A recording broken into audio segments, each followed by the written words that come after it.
नमस्कार प्यारे साथियों, मित्रों और विद्यार्थियों। आरएस के इंटरव्यू प्रोग्राम उत्कर्ष में आपका स्वागत है, अभिनंदन है। जैसा कि आप सबको विदित है कि 5 फरवरी से उत्कर्ष परिवार के द्वारा अपना इंटरव्यू प्रोग्राम शुरू किया जा रहा है। सबसे पहले तो आपको पूरे उत्कर्ष परिवार की ओर से तहे दिल से बहुत सारी शुभकामनाएं कि आप अपनी सफलता के मात्र एक कदम दूर हैं। इंटेलिजेंसी का आपका परीक्षण ऑलरेडी हो चुका है। आपने मेंस जैसी जटिल परीक्षा धैर्य के साथ पास करी है और बहुत ही टफ पेपर के बावजूद आप इस परीक्षा में सफल हुए हो, तो सबको बहुत सारी दिल से शुभकामनाएं। अब हमें हमारा इंटरव्यू जो कि लास्ट स्टेज है, जो कि केवल और केवल आपकी पर्सनैलिटी का टेस्ट है, आपकी माइंड ऑफ प्रेजेंस का टेस्ट है, उसके ऊपर बातचीत करने वाले हैं। आप सबको ये पहले से विदित है कि उत्कर्ष के जो पैनल है हमारा इंटरव्यू का, जिसमें जवाहरलाल सर हमारे साथ रहेंगे, जिसमें ललित के पवार सर हमारे साथ रहेंगे, दौलत जी हमारे साथ रहेंगे, ए मलिक सर साथ रहेंगे, पुष्पा मैम साथ रहेंगे। तो राजस्थान के सभी प्रतिष्ठित जो विषय विशेषज्ञ हैं, जितने भी आरपीएससी के पूर्व मेंबर्स हैं, उनमें से कुछ लोग हमने लिए हैं। जो भी पहले से सिलेक्टेड जो आरएएस ऑफिसर्स हैं वो भी हमारे साथ रहे हैं। उन्हीं में से एक बहुत ही लोकप्रिय और अपने जीवन के एक सफलतम रेवेन्यू इंटेलिजेंस ऑफिसर के तौर पर कार्य कर चुके सर जवाहरलाल जी हमारे साथ हैं। तो सर, सबसे पहले तो आपका उत्कर्ष परिवार में बहुत बहुत स्वागत, अभिनंदन। सबसे पहले मैं सर आपसे ये जानना चाहती थी कि आप अपना थोड़ा सा संक्षेप में हमारे विद्यार्थियों को अपने कैरियर के बारे में, कैरियर जर्नी के बारे में, आपके फैमिली बैकग्राउंड के बारे में और थोड़ा सा अपना खुद का परिचय बता दीजिए। मैं Jawaharlal, initially I was working as commerce lecturer in government college Rajarshi Mahavidyalaya Alwar. तत्पश्चात 1983 को मैं राजस्थान वाणिज्यकर सेवा में मेरा चुनाव हुआ, सिलेक्शन हुआ। 2009 में राजस्थान सरकार की एक तत्कालीन मुख्यमंत्री श्री अशोक गहलोत के बजट भाषण में राजस्थान में विभिन्न सरकारी विभागों में जो कि रेवेन्यू ओरिएंटेड डिपार्टमेंट थे, उनमें कर चोरी रोकने, टैक्स इवेजन रोकने को एक डायरेक्टरेट ऑफ रेवेन्यू इंटेलिजेंसी बनाने की घोषणा की गई थी। उसका मैं एक फाउंडर मेंबर हूं और वो डिपार्टमेंट हमने बनाया और आज वो बहुत बड़ा एक सरकार का विभाग है। Very good. देखिए, सर ने बहुत सारे अच्छे प्रोग्राम्स में सरकार का सहयोग किया है और जैसा कि सर ने बताया कि एक से बढ़ के एक सर की सेवाएं राजस्थान सरकार के अधीन रही हैं। सर, थोड़ा सा आप अपने फैमिली बैकग्राउंड और कैरियर जर्नी को। मैं एक साधारण परिवार से हूँ। मेरी शिक्षा दीक्षा सरकारी स्कूल में हुई है। परिवार अलवर शहर का, मैं जैसे मैंने पहले पूर्व में निवेदन किया, रहने वाला हूँ। पिताश्री दुकान करते थे और अब भी हमारी दुकान वहाँ पर अलवर शहर में है। और मैं ही एक सरकारी सेवा में आया हुआ हूँ और मैंने सरकार को 38 साल 3 महीने मैंने मेरी सेवाएं सरकार को समर्पित की हैं और मैं जो मैंने काम किया है उससे मैं बड़ा संतुष्ट हूँ। Yes sir. सबसे पहले तो सर आपको सुन के मुझे एक उत्सुकता मन में आई कि आप, जैसे कि आपने बताया कि वैश्य कम्युनिटी से आप बिलोंग करते हैं और आपकी वहाँ पे अलवर शहर में दुकान है और आई थिंक आपका लोगों का खानदानी पैसा भी यही रहता है कि आप बढ़िया वर्ग के लोग हैं, तो व्यापार और बिजनेस। और भारत को तो आपने इतना रेवेन्यू दिया है कि हम पूरे भारतवासी आपके इस बात के लिए शुक्रगुजार हैं। तो सर, आपने इस फील्ड में आने के लिए क्यों सोचा? मतलब आरएस आपकी ड्रीम एग्जाम कैसी हो गई?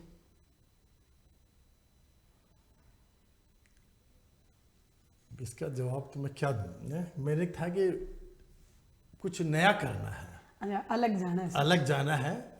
जैसे हम बड़े ब्रदर थे, एक छोटा ब्रदर था, पापा श्री थे, तो यही रहेंगे दुकान पे।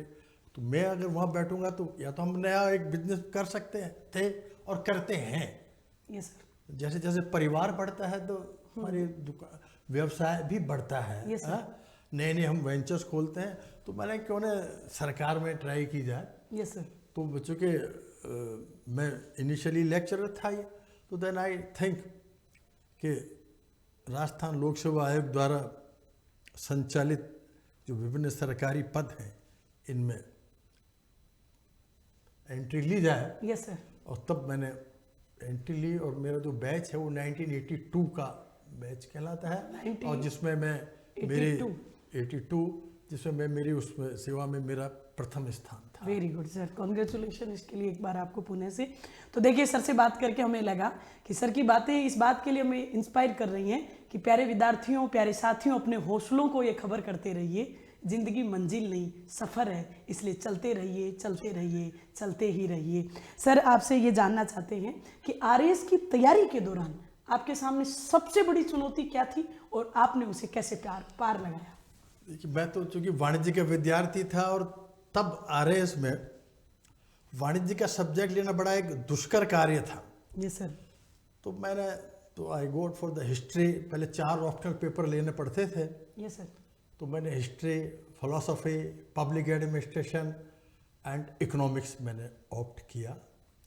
और चूँकि मेहनत तो करनी पड़ेगी, उस दोनों इतनी सुविधाएं भी नहीं थी जितनी आज बच्चों को सुविधाएं हैं, तो उसके मेहनत का फल तो मीठा होता ही है। Yes sir. इंटेलिजेंट होना अलग बात है, लेकिन डेलीजेंट होना भी चाहिए आदमी। बहुत बहुत सुंदर। आपको मेहनत करनी पड़ेगी, मेहनत का चाहे देर सवेर फल मिलेगा, बिल्कुल मिलेगा। भगवान में आस्था विश्वास बनाएं और अपनी मंजिल को ध्यान में रखें। यस सर, मेरा कहना है। तो जैसा सर ने बताया कि भाई मेहनत तो करनी ही पड़ेगी और पहले से बेहतरीन सुविधाएं आज के विद्यार्थी को मिल रही हैं, जो कि बहुत पॉजिटिविटी बात है। और आज तो हजारों सर शिक्षण संस्थान बच्चों के सामने हैं, हजारों प्रकार की क्लासें बच्चों को घर बैठे नेट से उपलब्ध हो जाती है। तो ये बहुत बहुत आजकल चीज़ें कॉमन हो गई हैं बच्चों के लिए। सर जो बच्चे हैं, जैसे कि इन्होंने सबने मेंस दे दिया, मेंस में पास भी हो गए, लेकिन इंटरव्यू के नाम का एक दबाव और एक घबराहट जो होती है वो हर इंटेलिजेंट बच्चा हो, सामान्य बच्चा हो, सबके मन में होती है। जैसे हम लोग पहले दिन क्लास में भी पढ़ाने जाते हैं, तो चाहे हमें पढ़ाते हुए 7 साल हो गए, 8 साल हो गए हो, लेकिन जो फर्स्ट क्लास का जो दबाव माइंड पे होता है वो बड़ा ऐसे आदमी को विचलित करने वाला होता है।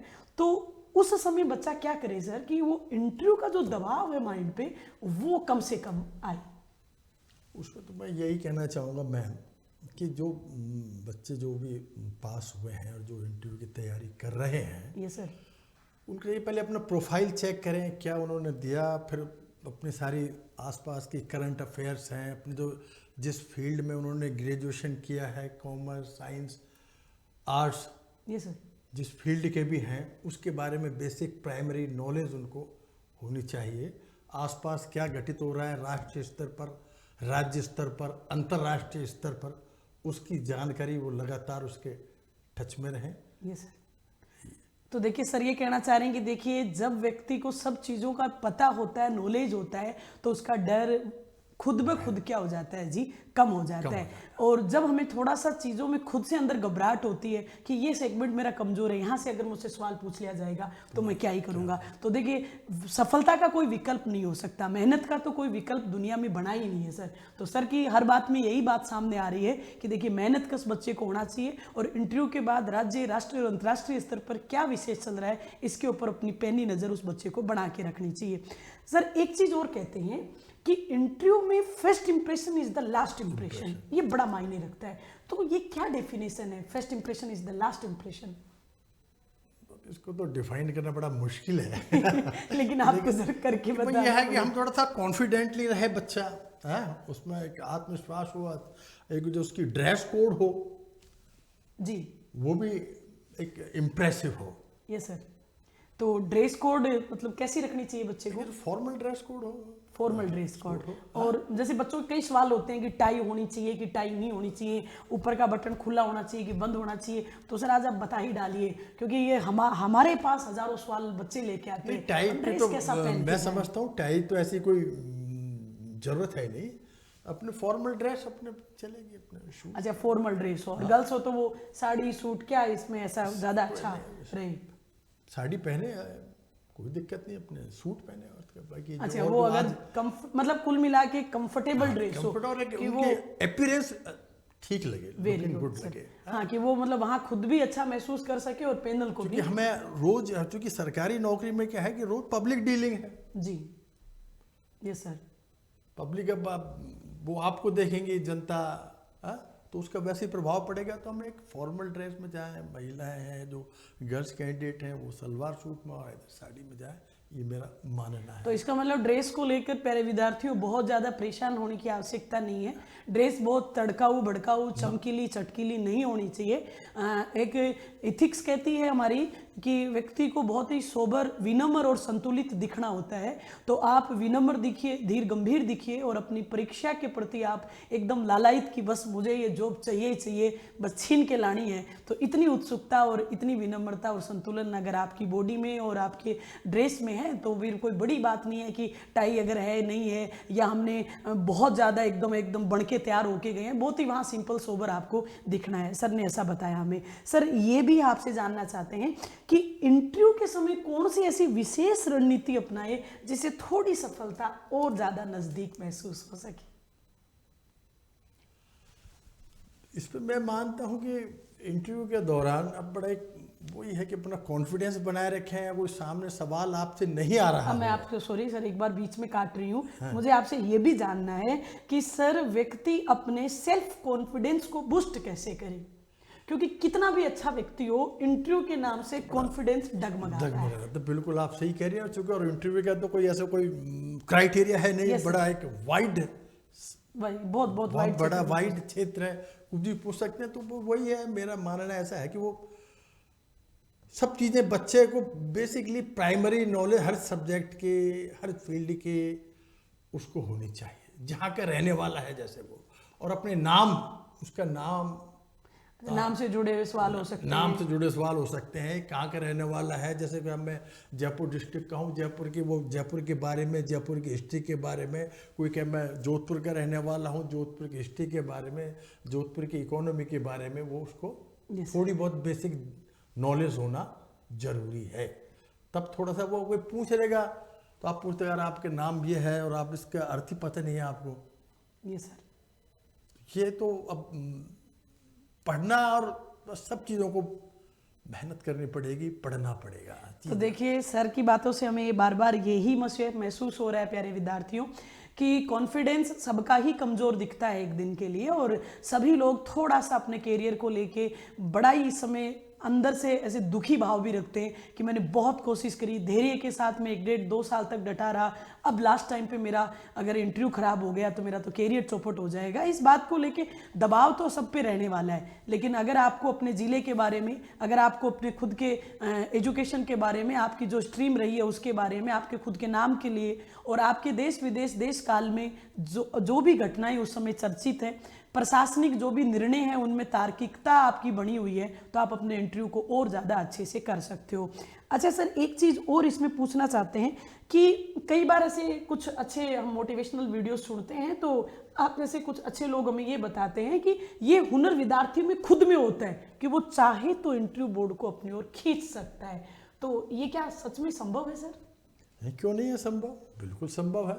जैसे मैं थोड़ी देर पहले आपसे बात कर रही थी इस इंटरव्यू से पहले, तो आपने मुझे एक बात बताई, वहीं से मेरे मन में एक सवाल आया था। आपने कहा कि मेरे से इंटरव्यू में एक सवाल पूछा गया था अंत्योदय योजना, और मैंने पूरा इंटरव्यू अपनी ओर खींच लिया था। तो इसके बारे में मैं सर जानना चाहती हूँ।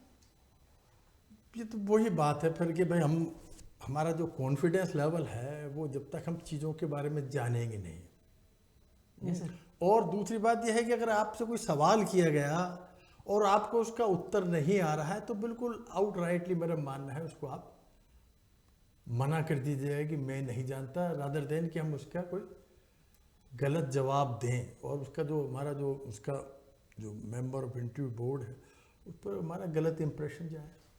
Thank you sir. सबसे सुंदर सवाल लगा सर का, मुझे सबसे सुंदर आंसर लगा। सर ने ये बेहतरीन बात बताई कि मत घबराइए आपको कि यार मेरा एक सवाल गलत हो गया। अब उस एक सवाल के चक्कर में आप इतना अंदर ही अंदर घबराहट लिया होगे कि आपका दूसरा भी नो डाउट गलत हो ही जाएगा। तो अगर आपसे 1, 2, 3 भी सवाल गलत हुए हैं तो गलत बताने की बजाय आप उसको सॉरी बोलिए विनम्रता के साथ कि सर सॉरी, मैं इस समय इस बात को रिकॉल नहीं कर पा रहा हूं।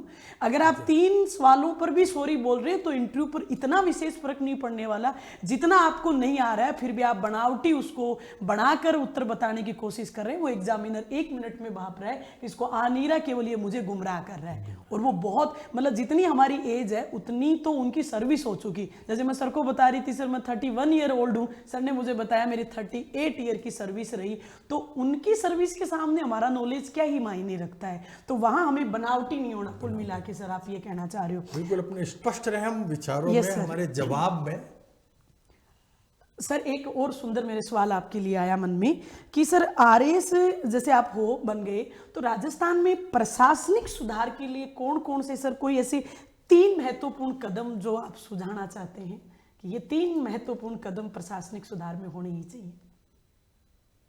तो इस पे तो क्या मैं बताऊं आपको। ये तो अभी आरपीएससी ने जब भी आप बता रही हैं कि 2014-15 से ये चेंज किया है, ये सर कि पेपर की जगह जर्नलिस्ट हो गए हैं। हाँ, स्पेशलिस्ट की जगह जर्नलिस्ट। स्पेशलिस्ट की जगह जर्नलिस्ट हो गए, तो ये बहुत बड़ा अच्छा कदम है। क्योंकि सेवाओं के दौरान, क्योंकि जब तक है वो कोई बीए के है, कोई बीएससी से है, कोई एमएससी है, अब उसको कोई कॉमर्शियल टैक्स सर्विस हो गई और कोई डिपार्टमेंट मिल गया, तो उनको उसके बारे में ज़्यादा पता नहीं होता है। ये सर तो वहाँ उनको वो निर्णय लेने में या सरकारी कामकाज के दौरान उनको थोड़ी सी प्रॉब्लम हो सकती है और वो सही निर्णय नहीं ले सकते हैं। इसलिए सरकार को चाहिए कि एक तो ट्रेनिंग पार्ट जो है, ट्रेनिंग जो भी हमारे चयनित विद्यार्थी हैं उनकी ट्रेनिंग पे सरकार ध्यान दे और उनको बड़ी रिगरसली ट्रेनिंग दे, मेंटली भी ट्रेंड, फिजिकली भी ट्रेंड करे उनको, और एक समर्पित भाव से वो जो हमारे चयनित विद्यार्थी हैं वो सेवा दे सके। तो सर ने कुल मिला के बताया कि सर को एक चेंजेस बड़ा अच्छा लगा गवर्नमेंट का, और सर चाहते थे कि मैं भी यही सुझाव देता कि परीक्षाओं में जो जर्नलिस्ट बनाम विशेष लिस्ट का जो विवाद आया है और उसमें धीरे धीरे सभी स्टेट पीसीएस ऑलमोस्ट जर्नलिस्ट हो गए, ये सभी स्टेट पीसीएस का एक बेहतरीन कदम सर को दिखाई दे रहा है। सर एक चीज़ हम और जानना चाहते थे कि अब जब लास्ट टाइम बच्चे के सामने आ गया, अब बच्चे को ये लगता है मैं क्या पढ़ूं, मतलब इतना वाइड एरिया होता है इंटरव्यू का, वो कुछ भी पूछ सकता है।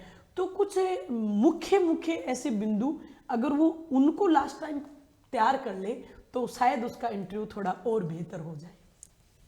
इसमें तो मेरा मानना ऐसा है कि वो अपने बस करंट अफेयर्स, सरकार की पॉलिसीज का समर्थन करें, सरकार की पॉलिसीज को डीप रूटेड जाके देखें, करंट अफेयर्स पे देखें, और जिस सब्जेक्ट मैटर से है वो विद्यार्थी ग्रेजुएशन या पोस्ट ग्रेजुएट है उसके बारे में उसकी जानकारी होना नितांत आवश्यक है। Yes sir, thank you sir.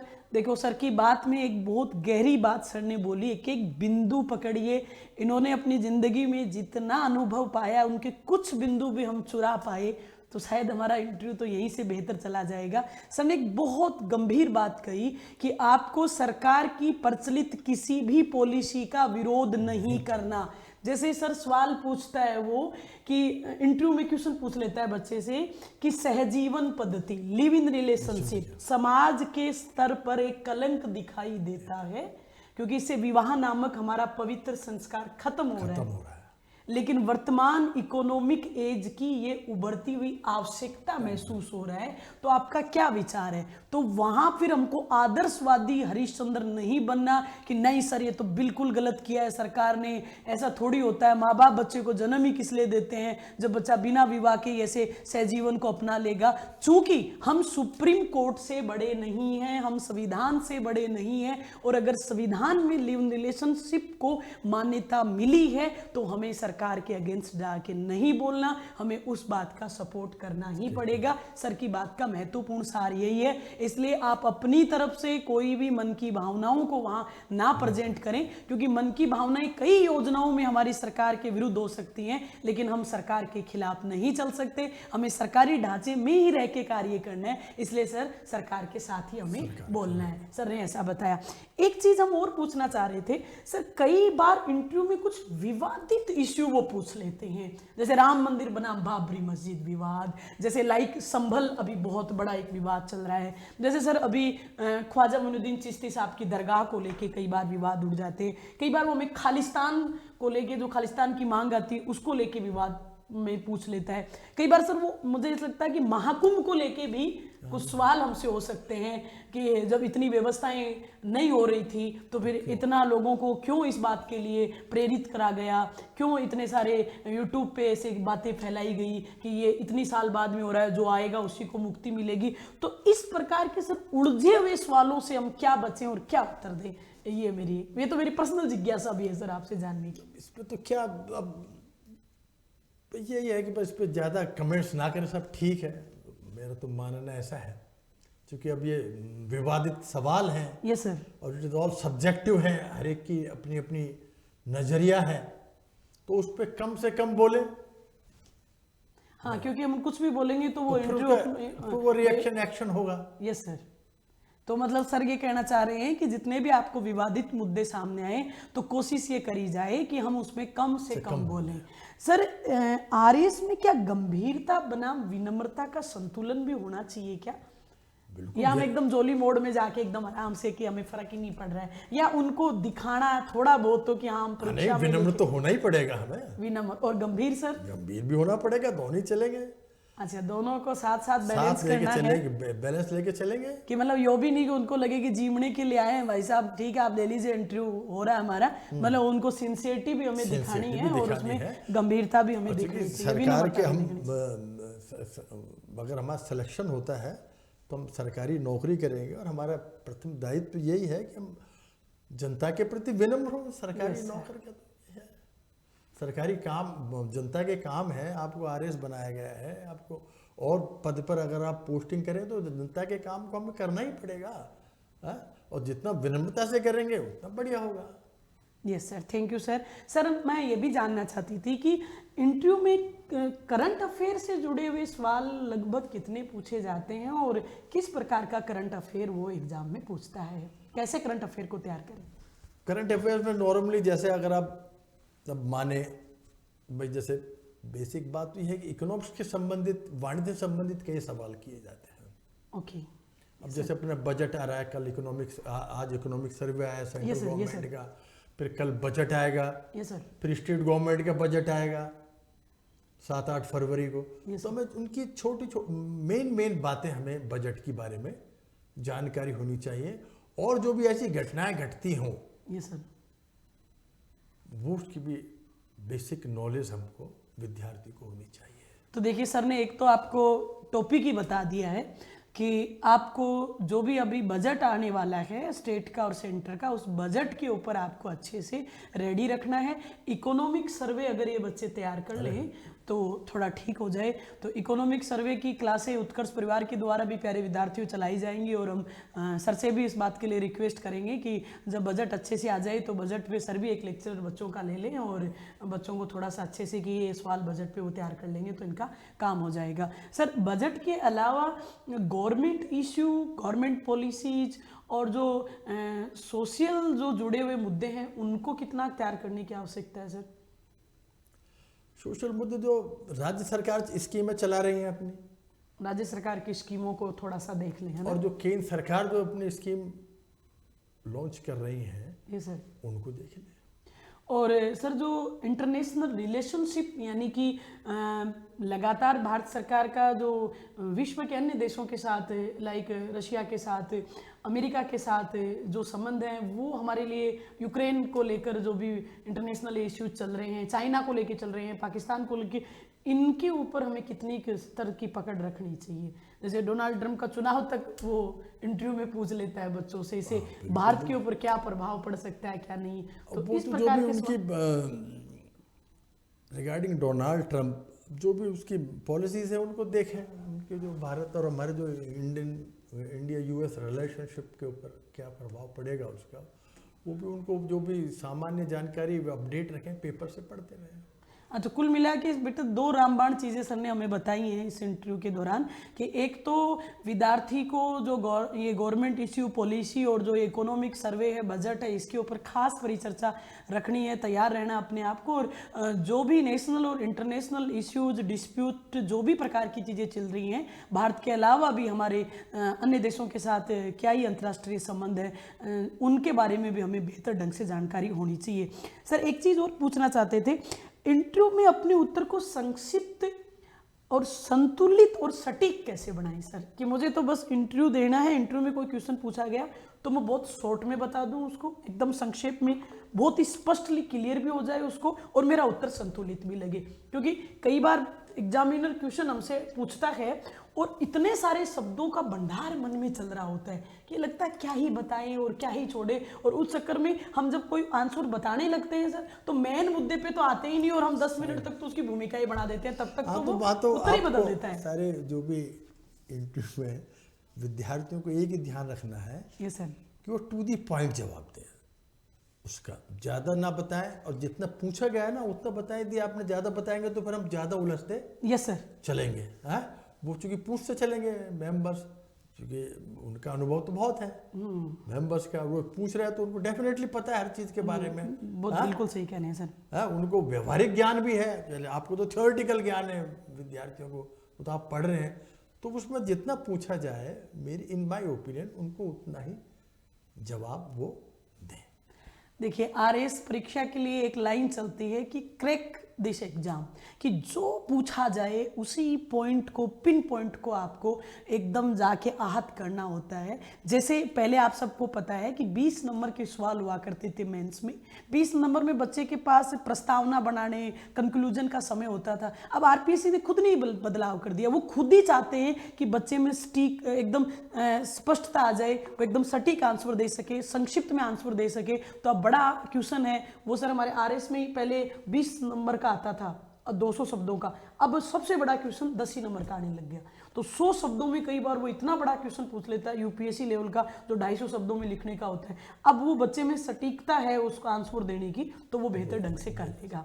तो जैसा आपने मेंस में भी बहुत सटीक आंसर लिखे होंगे और उस सटीकता के कारण ही आपका इंटरव्यू कॉल हुआ है, तो वो सटीकता आपको इंटरव्यू में भी झलकनी चाहिए। वहां पे भी हमें बहुत ज्यादा ज्ञानी नहीं बनना। कुल मिला के हमें केवल आरएस की एग्जाम पास करिए और उसका इंटरव्यू पास करके हमें सेलेक्ट हो जाना है। फिर पूरी दुनिया जहान पड़ी है, जहां हमारा ज्ञान सुनने वाले लाखों लोग होंगे और कई आपको प्लेटफॉर्मों पे बुलाया जाएगा, जहां आप अपना जितना ज्ञान है, जितना नॉलेज है, वो वहां बिखेरिएगा। लेकिन यहाँ एक बार अंतिम तौर पर आपसे यही रिक्वेस्ट है कि आपको सटीक रहना है, स्पष्ट रहना है। सर एक और आपसे बस 1-2 सवाल और पूछने थे सर, कि बच्चा मानसिक तैयारी कैसे करे, यानी तनाव प्रबंधन की तकनीक सर अगर आप हमें बता दें, कि वो जो मन में जो उसके एक संदेह, डर, तनाव आ रहा है, घबराहट आ रही है। परीक्षा वाले दिन अच्छे लोग 2-3 बार से लूज मोशन जाके जाते हैं, क्योंकि वो परीक्षा के डर नाम से ही आ रहा है सर। वो बच्चा चाह के नहीं कर रहा, वो अपने आप को पॉजिटिव भी रख रहा है, फिर भी ऐसा हो रहा है। आपका कहना बिल्कुल सही, एक फियर दिमाग में रहता है, स्वाभाविक है, ये मानवीय स्वभाव है। तो उसके लिए हम थोड़ा सा है कि व्हाइल वी एंटरिंग, या जब हमारा नंबर आए तो थोड़ा सा हम डीप ब्रीथ कर लें 2-4 मिनट के लिए। Yes sir. तो जो दिमाग में अननेसेसरी का प्रेशर है वो थोड़ा सा बहुत कम हो जाएगा। या रोजाना 10-20 मिनट सुबह अगर कोई योगा क्लासेस आप ज्वाइन कर लें बच्चे, yes sir, early in the morning, तो उससे भी, और deep breathing is the best way to reduce the anxiety. Yes, जो एंजाइटी है वो कि मैं इंटरव्यू देने जा रहा हूँ, नंबर आ रहा है, तो वो उसको काफ़ी हद तक कम करने में सफल हो सकती है। बाकी अल्टीमेटली तो आपका सब्जेक्ट पे, आपके उस पर कमांड होना बहुत जरूरी है।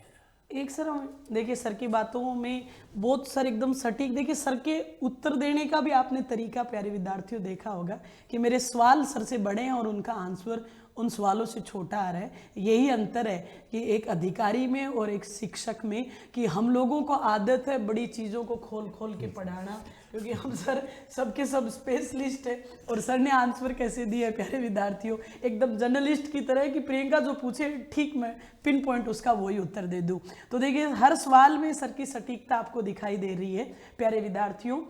मंजिलें इंसान का हौसला आजमाती है, मंजिलें इंसान का हौसला आजमाती है, सपनों के पर्दे आंखों से हटाती है। कभी भी किसी बात से हिम्मत मत हारिए क्योंकि ठोकरें इंसान को चलना सिखाती है। तो करत करत अभ्यास के जड़ीमती होत सुजात, भाई मेहनत का कोई विकल्प नहीं है। चाहे आप किसी धर्म ग्रंथ को उठा के देखें, चाहे किसी अध्यापक से मिलें, चाहे किसी सिलेक्टेड ऑफिसर से मिलें, सब लोग बार बार एक ही बात कहते हैं कि मेहनत ही दुनिया में सबसे ऊपर है बेटा।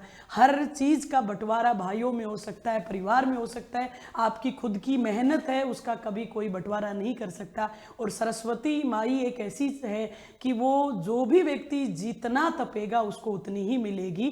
तो कहते हैं ना शिक्षा वो शेरनी का दूध है जो जितना पिएगा उतना ही धाड़ लगाएगा। तो मेहनत करते ही रहना है आपको। सर एक चीज़ और जो लास्ट मेरा आपसे सवाल है कि भाषा और कम्युनिकेशन स्किल डेवलपमेंट कैसे करें, कि जैसे कि बच्चा इंग्लिश में बोले कि हिंदी में बोले, या कुछ वर्ड इंग्लिश में बोल दे कुछ हिंदी में बोल दे।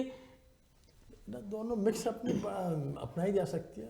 अगर इंग्लिश आपकी अच्छी है ये सर, तो आप इंग्लिश में, अगर उन्होंने इंग्लिश में ही पूछा है, ये सर, एक बोर्ड मेंबर्स ने अगर इंग्लिश में ही आपसे सवाल किया है तो कोशिश करें कि आप इंग्लिश में उत्तर दें। ये सर, अदरवाइज आप मान लें कि सर मैं, और सर जैसे कि एग्जामिनर ने हमसे इंग्लिश में सवाल पूछ लिया, हाँ, तो आप और हमें इंग्लिश में उसका आंसर देने में हम कन्वीनियंट नहीं है, तो हम उनसे माफी मांग सकते हैं कि सर आप हमें हिंदी में जवाब देना चाहती हूँ या देना चाहते हैं। तो मतलब वो मेंबर डेफिनेटली सुनेंगे आप हिंदी में बोल रहे हैं सर। तो मतलब सर कह रहे हैं कि भाषा नॉट ए बैरियर, भाषा कोई बैरियर नहीं है। एक सर ये पूछना चाह रही थी कि कई शब्दावलियां और जो उच्चारण होते हैं वो क्षेत्र विशेष के हिसाब से थोड़ा सा अलग अलग दिखाई देते हैं।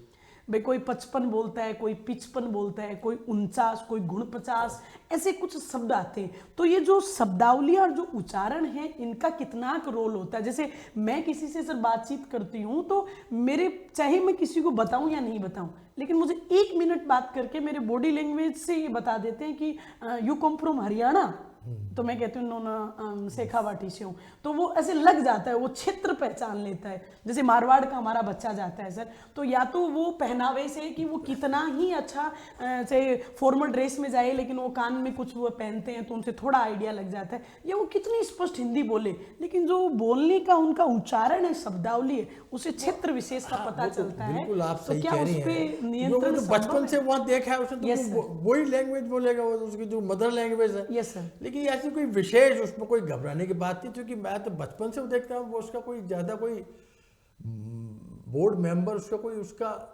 अगेंस्ट उसको कुछ भी नहीं लगे। Very good. देखिए सर ने बड़ी सुंदर बात, जो आपकी मन का एक डर रहता है, तो वो कंसेप्ट क्या है। Yes sir, yes sir. तो प्यारे विद्यार्थियों, सर ने बताया कि कॉन्सेप्चुअल नॉलेज आपका माइंड ऑफ प्रेजेंस, यही सबसे महत्वपूर्ण, आपकी मेहनत, आपकी तैयारी का स्तर क्या है, आपका नॉलेज उस फील्ड में कितना है, आप अपने उच्चारण में या शब्दावली में या भाषा लैंग्वेज में अगर 19-20 आपकी भाषा से पता लग भी रहा आपका क्षेत्र का, तो ये इंटरव्यू को कोई बहुत ही नेगेटिव रूप नहीं दिखाता। वो एग्जामिनर भी समझता है कि भाई इसकी जो मातृभाषा है वो बच्चे के व्यवहार में झलके बिना नहीं रह सकती, तो ये कोई बैरियर नहीं है, इस बात को ज़्यादा नहीं सोचना है। लास्ट सर आपसे एक सवाल लास्ट पूछना चाहते थे कि इंटरव्यू के दौरान सकारात्मक विचार व्यक्ति के मन में रहें, ये कितना जरूरी है, कि वो कितना पॉजिटिव रहे, जितना पॉजिटिव कि व्यक्ति को रहना चाहिए कि उतना उसका इंटरव्यू अच्छा चला जाए। पॉजिटिव तो रहना ही पड़ेगा उसको, तो बड़े विश्वास रखे कि मेरा चुनाव होगा, मेरा सिलेक्शन होगा, ये मन में भावना रखे। नेगेटिव के विचार ही क्यों करे, वो अपनी पॉजिटिव एटीट्यूड बनाए रखे। फिर वही मैं वो डीप ब्रीथिंग ले जब जाने से पहले। हाँ, तो देखिए वो पहले से सर ये कहना चाह रहे हैं कि भाई सकारात्मक सोचने में तो अपना कुछ घिस नहीं रहा ना, और हमने तो हमारी तरफ से कोशिश भी करी है, तो हमें क्यों नेगेटिव सोचना। हाँ, तो यहाँ तक आए हैं तो ये बड़ी बात है sir. 262 number merit sir, RPSC के इतिहास का सबसे बड़ा ये एक शॉकिंग न्यूज रहा कि 800 में से मात्र 262 नंबर इस बार की मेरिट रही है। तो पेपर का चेक करने का लेवल कितना टफ नहीं टफेस्ट रहा होगा, ये इस बात से अंदाजा लग सकता है कि 200 में से जिस बच्चे के 60 नंबर आ रहे हैं वो बच्चा इंटरव्यू कॉल पास हो रहा है। और 60 नंबर भी लाने सर कितने मुश्किल रहे होंगे बच्चों के। तो ये जो बच्चे पास हुए हैं ये सर एकदम छटी हुई क्रीम है कि भाई मान के चलो कि ये सब अपने आप में आरएस ऑफिसर है। और कोई बात नहीं बेटा, जिंदगी की अंतिम एग्जाम थोड़ी है। मान लीजिए कि मैं 2 बच्चों पर एक बच्चे को लेना है, तो जो एक बच्चा बाहर हो रहा है वो कोई कमजोर नहीं है, उसने भी बहुत बेहतरीन प्रयास किया है। 1-2 नंबर तो सर लग के भी कह ही सकते हैं कि कुछ नंबर तो ऊपर वाले के हाथ में भी होती है, तो उसके लिए ज्यादा सोचना होता नहीं। सर मेरा अंतिम एक सवाल और था, क्योंकि मेरा मन करता ही जा रहा है कि मैं आपसे कुछ कुछ चीजें पूछती ही जाऊं। सर आरएस बनने के बाद आपके जीवन में और आपकी सोच में क्या बड़े बदलाव आए, ये मुझे आपसे जानना है।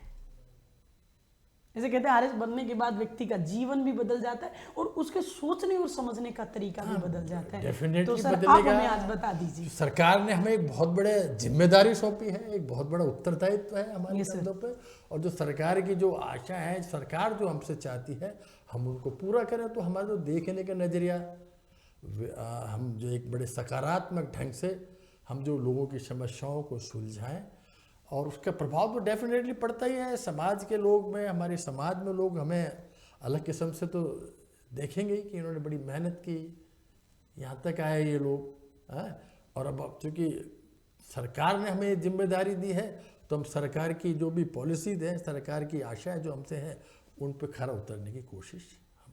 तो देखिए सर के साथ सबसे बड़ा पॉजिटिव विचार ये आया कि सर अब उत्तरदायित्व ज़्यादा लेने लग गए, रिस्पॉन्सिबिलिटी खुद से महसूस करने लग गए कि सरकार ने हमें रिस्पॉन्सिबिलिटी दी है। इसका मतलब सरकार की नज़र में हम सबसे रिस्पॉन्सिबल लोग हैं और हमें इस जिम्मेदारी को बहुत बेहतरीन ढंग से निभाना है। बेटा वैसे भी हम राजस्थान के जो लोग हैं वो बचपन से लेके, क्योंकि बहुत ज़्यादा रिच हमारा प्रदेश है नहीं, और रिस्पॉन्सिबिलिटियाँ कई बच्चों पर तो बहुत बचपन से ही आ जाती हैं। और जो भी इस परीक्षा में पास हुए हैं वो भी किसी न किसी तरह से रिस्पॉन्सिबल किसी न किसी मायने में रहे ही होंगे। तो आप सब लोग अपने आप में बेहतर ही हो। इसी प्रकार हम आगे भी आपसे इंटरव्यू में जुड़ते रहेंगे और सर भी आपके साथ पैनल में जुड़े रहेंगे। सर हमारे बीच में आए, अपना कीमती समय दिया, उसके लिए सर हम आपका दिल से धन्यवाद करते हैं। प्यारे विद्यार्थियों, कहते हैं कि जमीर जिंदा रख, कबीर जिंदा रख, बन जा चाहे सुल्तान, पर मन में एक फकीर जिंदा रख, हौसलों की तरकसों पर कोशिशों का एक तीर जिंदा रख, हार जा चाहे सब कुछ मेरे दोस्त, मगर फिर से उठने की, लड़ने की और जीतने की उम्मीद जिंदा रख। तो आप पॉजिटिव रहिए, सकारात्मक रहिए, मेहनत करते रहिए। उत्कर्ष परिवार हर कड़ी में आपके साथ खड़ा है, प्री से लेकर मेंस तक और मेंस से लेकर इंटरव्यू तक। आपको जो भी समस्याएं हैं आप व्यक्तिगत ढंग से भी यहाँ पर आ सकते हैं, सभी अध्यापक आपकी मदद करेंगे। हमारे पैनल में जुड़ने वाले सभी जो अपने क्षेत्र के विशेषज्ञ हैं वो भी आपकी मदद करेंगे। तो मिलते हैं आपसे 5 फरवरी को एक अच्छे से इंटरव्यू के साथ। तब तक के लिए मैं आपसे विदा चाहती हूँ। जय हिंद, जय भारत, नमस्कार।